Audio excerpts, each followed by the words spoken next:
Olá! No Direito Sem Fronteiras de hoje vamos falar sobre multiculturalismo. Como as diferenças culturais de cada país influenciam nas relações internacionais e como tratar os possíveis incidentes decorrentes dessas diferenças. Sobre isso eu converso com a professora de Relações Internacionais da UNB, Tânia Manzur, e com o professor de Relações Internacionais da Universidade Católica de Brasília, Wilson Almeida. Mas antes, vamos assistir a uma reportagem. Falar em multiculturalismo é falar em diferenças, e é a diferença de costumes que fica mais evidente e requer cuidado especial quando alguém sai de seu país para visitar ou até mesmo morar em outro. Não é raro nos depararmos com casos de estrangeiros que infringem as normas de um país simplesmente porque acreditam estar fazendo uma coisa normal. Diante de todo esse universo de normas, crenças e costumes diferentes, como os estados devem se posicionar e, mais ainda, como deve ser a aplicação da lei nesses casos específicos. Em 2011, 3 turistas holandeses foram detidos depois de tomar banho de mar completamente nus na praia de Copacabana, no Rio de Janeiro. Eles explicaram à polícia que essa é uma conduta permitida por lá. São comportamentos e consequências como essa que levantam a discussão em torno do respeito ao multiculturalismo e dos limites dele, a partir do momento em que ferem as normas de um país. Bom, o que nós podemos chamar de multiculturalismo do ponto de vista das relações internacionais? Bem, o multiculturalismo, a gente importa da antropologia e da sociologia, mas ele pode assumir um cunho diferente dependendo da área que a gente estudar. No direito, ele está muito relacionado às proteções das minorias, à percepção de que você tem uma pluralidade étnica, racial, cultural e que isso tem que estar abarcado pelo direito. Nas relações internacionais, o multiculturalismo é muito relacionado à percepção da diversidade cultural e de como essa diversidade tem de estar presente como um pano de fundo quando se fazem as relações internacionais, em qualquer das searas em que se empreendam essas relações internacionais, na seara jurídica, na seara econômica, na seara política, cultural. Então, a percepção de que existe uma diversidade de culturas. Essas culturas podem estar relacionadas a etnias, podem estar relacionadas à nacionalidade, à territorialidade. Bom, existem diferentes fundamentos culturais, mas a aceitação da diversidade é que caracteriza para nós, em relações internacionais, o multiculturalismo, que obviamente está relacionado também ao direito, está relacionado à sociologia e outras áreas, né, a política, mas para nós essa percepção de que o que é diverso não nos é necessariamente contrário, aquilo que é diverso pode ser aceito por nós, acolhido por nós, é o que caracteriza fundamentalmente a nossa percepção de multiculturalismo. Professor, essa aceitação está sendo na prática aplicada nas relações internacionais dos dias de hoje? Olha só, é importante perceber que durante muitos anos nós vivemos meio isolados, cada país com o seu povo, o seu território, o seu governo, sua cultura. Isso fez com que nós nos tornássemos muito diversos, muito diferentes uns dos outros, né? Com o processo de globalização, com o processo de interação cada vez mais intenso, propiciado pela tecnologia e por uma série de outros fatores, não quero dizer com isso que o processo de globalização seja uma coisa nova, é algo que começa talvez lá nos descobrimentos e vem se aprofundando, vem ampliando e tal. Com esse processo de aproximação, nós tivemos que enfrentar essa diversidade, essa diferença, né? Os diplomatas já tinham essa experiência, já conviviam com os diferentes, mas aí os empresários, as pessoas que viajam, os turistas, os estudantes, os professores, como o intercâmbio entre os diversos países se tornou cada vez mais frequente e mais intenso, aí a gente vai perceber um matizamento mais forte, não sei nem se eu posso dizer isso, mas você vai perceber que as diferenças saltam aos olhos, ficam mais claras, né? Então, por exemplo, quando alguém comete um erro de cultural, digamos assim, ao travar contato com outra cultura, com outra com outro país, etc., aí é que se percebe que, na verdade, nós somos muito diferentes mesmo, né? Por exemplo, se você vai a países como a Rússia, onde existe uma grande dose de superstições, ou na Itália, então você percebe que comete alguns erros que você não sabe. Por mais que você estude a cultura daquele país, certamente você vai cometer alguns erros culturais, alguns procedimentos que eles acham muito estranhos, né? Então, isso realmente talvez tenha sido acentuado pela globalização, pela possibilidade da gente estar mais junto no mundo inteiro. Eu acho que é isso. Mas a gente também tocou no ponto que é a globalização, que é a questão do rompimento de fronteiras, né? Hoje a gente vê pessoas de extremos no mundo, né? Do Oriente Médio se comunicando diariamente com pessoas que nunca tiveram contato físico no Canadá, realidades, culturas totalmente diferentes. E naquele ambiente, naquele mundo virtual, acaba que até a linguagem fica muito parecida. Se criou uma cultura cibernética, uma cultura de tecnologia até na forma de se expressar. Tem até padrões de comportamento, de se cumprimentar. Isso é uma nova forma de cultura que as pessoas vão ter que começar a lidar, professora? Sem dúvida. E também interfere na percepção de multiculturalismo, porque esse multiculturalismo está relacionado à diversidade cultural, entre aspas, as novas culturas que vão sendo gestadas nesse processo, inclusive de intercomunicações, né? Elas certamente têm que ser conhecidas, respeitadas, né? E a ideia de respeito à diversidade cultural, para nós é muito cara. Obviamente, você tem nesse respeito também uma necessidade de, às vezes, regulamentar. É o que muitas vezes se faz no direito. Você, no direito pós-positivo, né? Quer dizer, esse direito que hoje abarca as relações sociais como necessariamente cobertas, protegidas pelo direito, você tem também o direito das minorias, essas minorias se comunicam, quer dizer, o que define o que é minoria? É um movimento que vem dos grupos sociais para o restante da sociedade.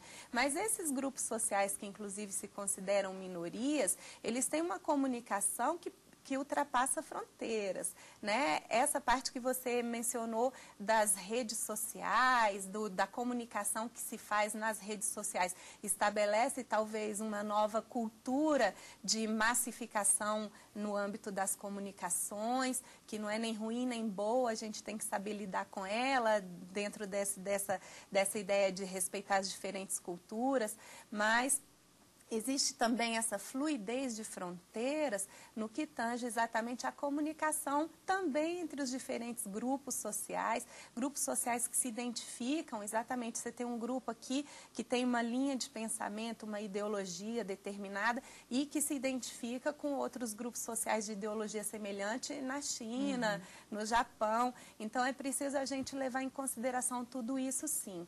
Mas o que se faz nessa nova cultura em que até a forma de falar é semelhante, a forma de lidar com determinados temas também é semelhante, é de certa forma aplacar as possibilidades do choque cultural. E o choque cultural, a gente tem que estar muito atento a ele, porque ele pode implicar uma série de problemas no relacionamento internacional, obviamente no relacionamento interno também. Então a diversidade pode existir internamente, mas ela é muito nítida quando se trata de diferentes nacionalidades, né? Então aquilo que, quando se pensa, por exemplo, olha, vou fazer um intercâmbio no exterior, eu tenho que estar atento às formas como aquela cultura na qual eu vou me inserir lida com o mundo.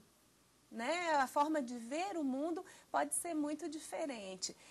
Tem um caso que é muito típico dessa diversidade, desses choques culturais e que tem uma interferência até mesmo no direito. Não sei se você se lembra, quando, acho que em 2009, houve um grupo de alemães que no aeroporto de Salvador, eles decidiram trocar de roupa no saguão do aeroporto. Eles estavam no Brasil, em pleno carnaval. E o que é a visão que eles tinham ali? Ué, esse pessoal aí anda nu na rua, porque vai para a escola de samba, todas as mulheres estão peladas, o homem sai só de bermuda ou anda na rua só de sunga. Então, qual é a lógica? É um povo muito livre, liberal nesse sentido do corpo e talvez da sexualidade. Então, para eles ali não tinha nenhuma conotação sexual. Eles estavam simplesmente trocando de roupa no saguão. E foram surpreendidos porque eles foram enquadrados, inclusive, né? Ali seria ato obsceno, realmente. Então, assim, para eles foi uma enorme surpresa. Exatamente um exemplo de choque cultural. Você está num país em que existe uma liberalidade muito grande e quando você exerce essa liberalidade, você é penalizado. E é isso que eu queria até ressaltar com o professor. Essa proximidade de informações, essa facilidade que se tem em obter informações de determinado país, pela mídia ou pelas redes sociais, televisão, rede social, pode trazer também uma impressão um pouco errada sobre aquela cultura verdadeira daquele outro país. Essa proximidade, esse rompimento de fronteiras pela internet pode causar também este outro lado, este outro problema dessas divergências, esses choques, professor? Eu penso que a globalização nos traz um pouco uma homogeneização cultural. Há um grande risco de muitos processos culturais desaparecerem no futuro, eu acho. Então, as pessoas começam a se conectar, começam a conhecer as culturas um do outro e começam a ter preferências por determinadas culturas, né? Então, por exemplo, daqui a algum tempo, algumas cidades do interior que tem um pit dog já não vai ter mais porque vai ter um McDonald's do lado, entendeu? Então, perde aquela cultura daquela comida. É claro que o McDonald's certamente é muito melhor, mais limpo e tal, etc., mas é um traço cultural de determinadas regiões, o tipo de alimentação e tal, etc. Então, eu penso que a globalização, se por um lado ela favorece uma série de processos produtivos em outras áreas muito interessantes, por outro lado, a parte cultural tem um risco iminente de alguns traços culturais importantes de algumas regiões desaparecerem, alguns, digamos assim, danças, culturas.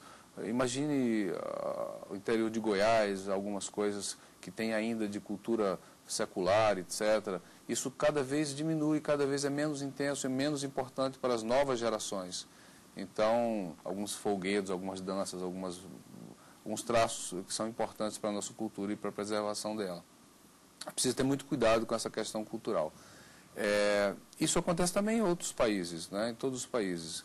Eu vejo na juventude, nas universidades, uma tendência muito grande a preferir as questões que são importantes nas redes, né? Então, vão deixando para trás aquelas questões mais locais. É preciso ter muito cuidado com isso. Apesar de tudo isso, o número de pessoas que está conectado nas redes sociais é muito pequeno, porque, eu digo, em conexão internacional, não é muita gente que fala inglês, não é muita gente que fala francês, espanhol, enfim. Principalmente em países grandes como o Brasil, veja a dificuldade que nós estamos tendo agora para mandar estudantes no Ciências Sem Fronteiras, né? O governo fez uma projeção de uma quantidade enorme de estudantes, mas ninguém fala inglês, ninguém fala outras línguas. O suficiente para cumprir o projeto. Então, há limitações muito grandes ainda. E, claro, países mais pobres, com dificuldade de acesso à tecnologia, vão levar muito tempo para poder entrar nesse processo. Então, se por um lado há um fascínio para conhecer a cultura do outro, sobretudo dos países mais desenvolvidos, a cultura ocidental, né, que invadiu o Japão, por exemplo, que está invadindo a China, que está alterando completamente os traços culturais locais, né? A gente sabe que no Japão muitas moças fizeram cirurgia no rosto para para modificar o rosto, para ficar parecendo com o ocidental, inclusive nos olhos e tal. Imagine o trauma que é isso, né, para parecer com o ocidental, para ser mais parecido com o ocidental. Uma agressão à própria cultura, uma agressão à própria história, cultura, né? Até o próprio corpo, né? Então, há isso, a ocidentalização elevada pela globalização, isso tem seus aspectos positivos, por um lado, mas do ponto de vista da preservação cultural local é um grande risco, na minha opinião. Bom, nós vamos para um breve intervalo e na sequência a gente volta a falar sobre multiculturalismo nos dias de hoje. Não saia daí.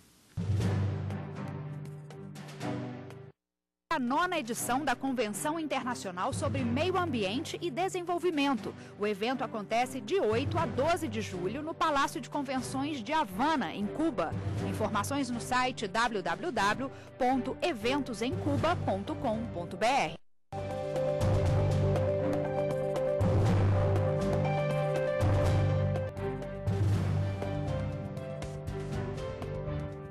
Direito Sem Fronteiras está de volta e estamos falando sobre o multiculturalismo. Converso com os professores Tânia Manzur e Wilson Almeida. Bom, essa questão que o professor falou no bloco anterior, que chama muita atenção e até choca as pessoas, né? As moças asiáticas fazendo até mudança no rosto para parecer com as ocidentais. É um lado negativo dessa globalização, dessas culturas que começam a se misturar, mexer até na própria estética para mudar a sua história, professor? Olha, é difícil a gente falar que é um lado negativo, porque se existe essa mescla cultural e se essas mulheres optaram por fazer isso, é porque de alguma forma elas têm afinidade com essa cultura ocidental. Muito se diz que a cultura ocidental invade outras regiões, invade países do Oriente Médio e, de certa forma, leva uma perspectiva de democracia, direitos humanos, que é diferente do que eles têm lá e que isso seria uma coisa ruim. A gente não pode dizer isso em relações internacionais, a gente não trabalha esse tipo de valoração, porque a gente entende também que a mescla, a mistura, o querer ter contato com outra cultura faz parte do movimento das relações internacionais e que se de um lado faz com que algumas culturas seculares acabem por se perder nesse grande processo de comunicação entre culturas e de construção de novas culturas, né?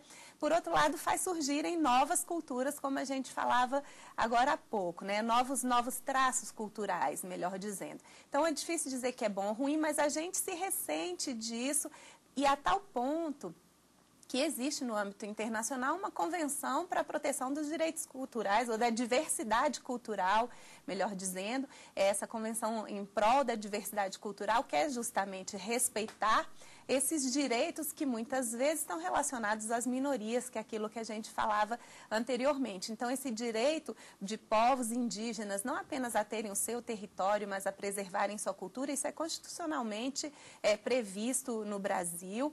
A legislação brasileira leva isso em consideração, em alta conta, e não só os indígenas, quilombolas, algumas comunidades que são herdeiras naturais, digamos, desses povos que compuseram e que compõem esse grande caldeirão cultural que é o Brasil, né? Então, é como se dissesse, bom, a gente tem uma prevalência de uma cultura que é ocidental, mas a gente tem que preservar os direitos dessas minorias. A questão, isso gera uma série também de percepções e que, de certa forma, os meios de comunicação tanto contribuem para solidificar ou para tornar cada vez mais padrão, né, certos estereótipos, como contribui também para que certos grupos venham a se mostrar e venham a ter seus direitos garantidos, né? Aquilo que a gente conversava anteriormente sobre essa questão dos estereótipos, é preciso a gente levar em consideração que muitas vezes o que se mostra do Brasil para fora é uma realidade que não é exatamente a realidade de todo o país.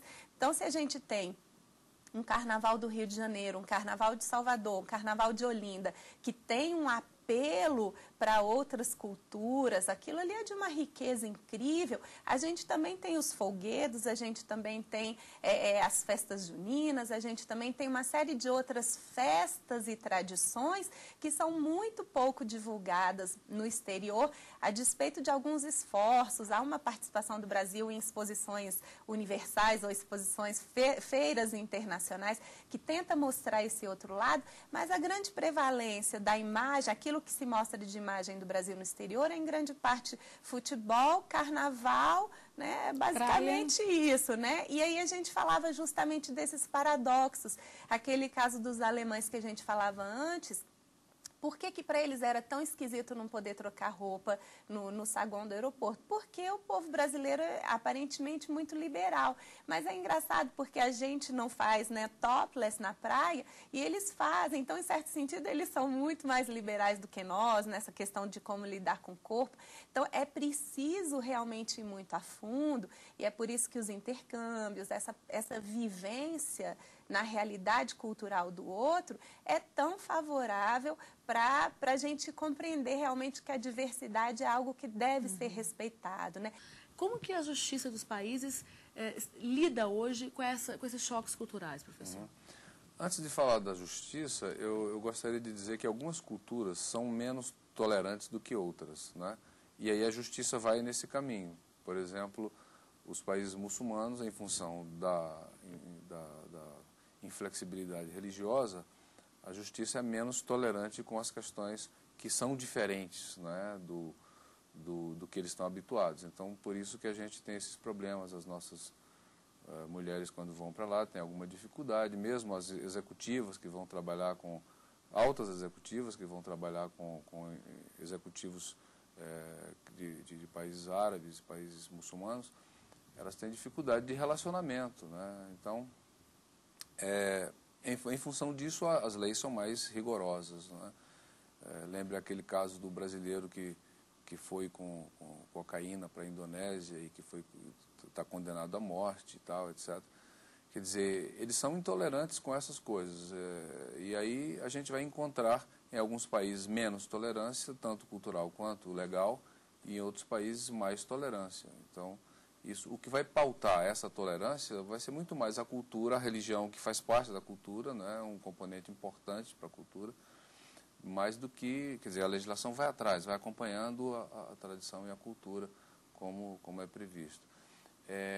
No comércio internacional, por exemplo, desviando um pouco essa questão, mas pontuando uma parte muito importante, por exemplo, para os nossos frigoríficos venderem carne para os países muçulmanos, eles têm que ter toda uma mudança de procedimento no abate, né? O animal tem que ser abatido voltado para Meca, tem que ter um líder religioso para certificar que aquela carne obedeceu todos os procedimentos do Corão, enfim. E só desse jeito é que se pode vender a carne para eles. Quer dizer, o comércio sofrendo influências importantes da tradição, da cultura, da religião e da legislação própria deles, né? Então, assim, os países do Oriente Médio são muito fortes na cultura deles, em função da religião, como já disse, e resistem um pouco a essa onda de globalização cultural.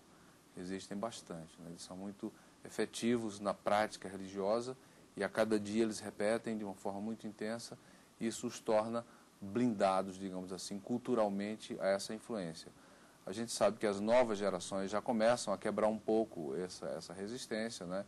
Existem jovens que já se relacionam pelas redes sociais, existem jovens que namoram, que se tocam, né, durante o namoro e tal, porque isso é totalmente proibido, né?